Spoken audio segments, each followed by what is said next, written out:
Viešpat su jumis. Iš Šventosios Evangelijos pagal Luką. Anuo metu Jėzus užsuko į vieną kaimą. Ten viena moteris vardu Morta pakvietė jį paviešėti. Ji turėjo seserį vardu Marija. Ši atsisėdusi prie Viešpaties kojų klausėsi jo žodžių. Morta buvo susirūpinusi visokių patarnavimų. Jis stabtelėjo ir pasiskundė. Viešpatie, tau nerūpi, kad sesuo palieka mane vieną patarnauti.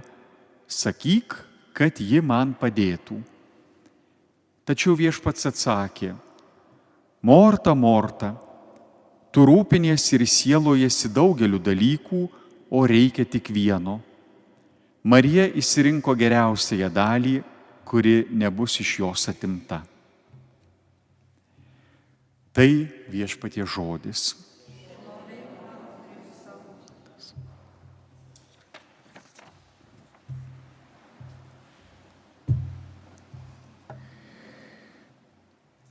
Broliai, seserys, šiandien svetingumo tema vasara ir tada, kada daugelis parapijų užsilieja atlaidais ir tada, kada turbūt vieni pas kitus lankomės namuose ir svečiuojamės, ar važiuojam kur nors atostogauti ar prie jūros, vis tiek vienokiu ar kitokiu būdu būna patys esame svetingi ir patys patirime svetingumą. Ir Švento rašto skaitiniai šiandien būtent apie tokį svetingumą. Apskritai žydui svetingumas yra labai svarbi tema ir laiškas žydams, kuris yra ne laiškas ir ne žydams, bet taip jau vis dar jį vadinam taip, jis turi tokį kultinę frazę, sako: nepamirškite svetingumo, nes patys to nežinodami dėl svetingumo priėmėte viešnagin angelus. Tie, kurie esate lankėsi Romoje ir tie, kurie esate buvę jau šiais laikais, bent prieš keletą metų Petro aikštėje, turbūt matėte, popiežiaus Pranciškaus rūpesčių yra pastatytas migrantų laivas. Popiežiui migrantų tema buvo labai svarbi ir tame migrantų laive galima atpažinti skirtingas figūras, kurios per migrantus buvo priimtos į namus, ir Jėzus, ir Marija, ir Juozapas, ir šventieji, ir pamaldieji, ir taip pat ir kyšo kažkur tai angelo sparnai iš migrantų. Sako, tokiu būdu per svetingumą priėmėme ir nežemiškasis būtybės, per paprastus žmonės dangiškasis būtybės. Ir štai tos dangiškosios būtybės, kurios šiandien apsilanko pas Abraomą, jos lankysis ir kitą sekmadienį, ir dar kitą sekmadienį. Girdėsime tas istorijas ir Sodomos Gomoros sunaikinimą, ir Abraomo diskusijas, ir kaip turguje jis derėsis dėl tų miestų. Tai matysime, kad tokiu būdu Dievas ateina ir apsilanko. Koks Dievo veikimo būdas ir koks Dievo apsilankimo būdas, mes turbūt, esame ir to trokštame labiausiai, kad Dievas per savo dangiškasis būtybės arba per savo pasiuntinius apsilankytų esminiais, kritiniais momentais. Tada, kada naktis, tada, kada išbandymai, tada, kada bėdos, tada, kada nelaimės, kad tomis akimirkomis Dievas pas mus ateitų. O tada, kada yra gerai, kaip ir Dievo nelabai trūksta. Šiandien pirmajame tame skaitinyje pasakojama to idilė. Turbūt Abraomas yra sotus, vidurys dienos, atokaita, turbūt siesta, po ąžuolų, šešėlyje, susidėjęs rankutes, miega. Neaišku, ką ten daro Abraomas, bet idilės vaizdas. Abraomui nieko netrūksta. Ir į tą nieko netrūksta, į tą gerbūvio valandą užklumpa Dievas, tą akimirką, kada Dievo visiškai nereikia.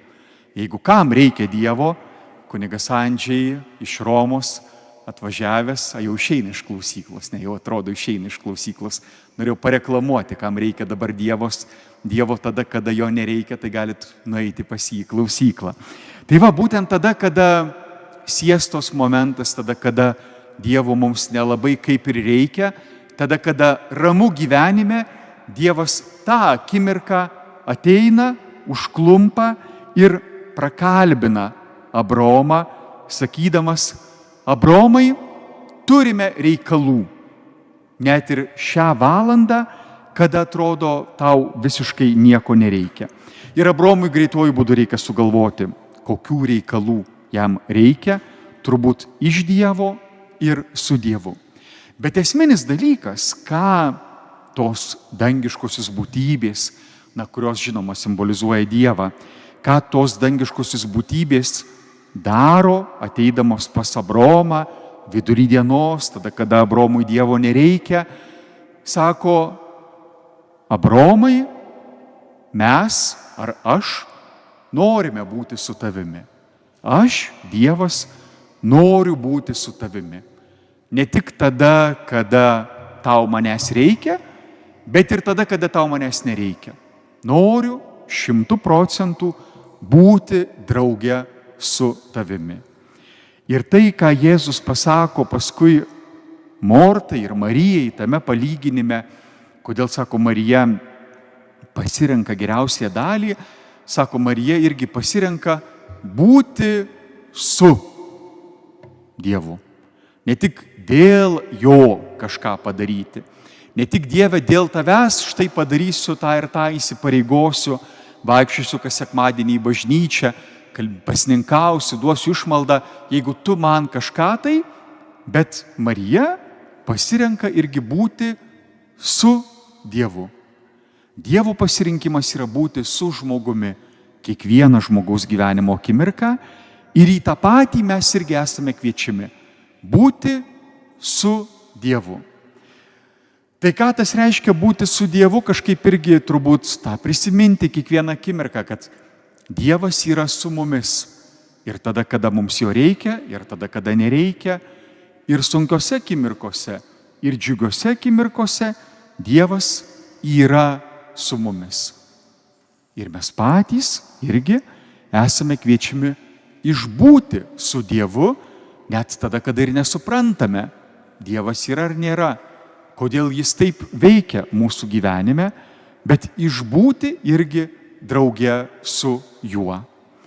Tai štai turbūt gali būti ir šio sekmadienio tas svetingumo, toks svetingumo žvilgsnis į šios dienos Evangeliją. Paprastai jau svečiai ant 3 valandos jau pradeda rūkti, ar ne, jau pasiūlome, ką ten nuotraukas pažiūrėti, ar kavos, ar dar kažką, tai kad jau gali gana, jau gali užtenka.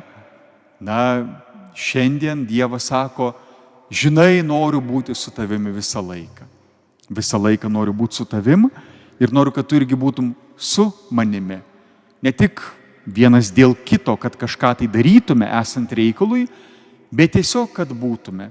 Kad visą laiką prisimintume pagundų ir džiaugsmo akimirkomis, kad Dievas tikrai yra su manimi ir aš su Dievu išbūsiu.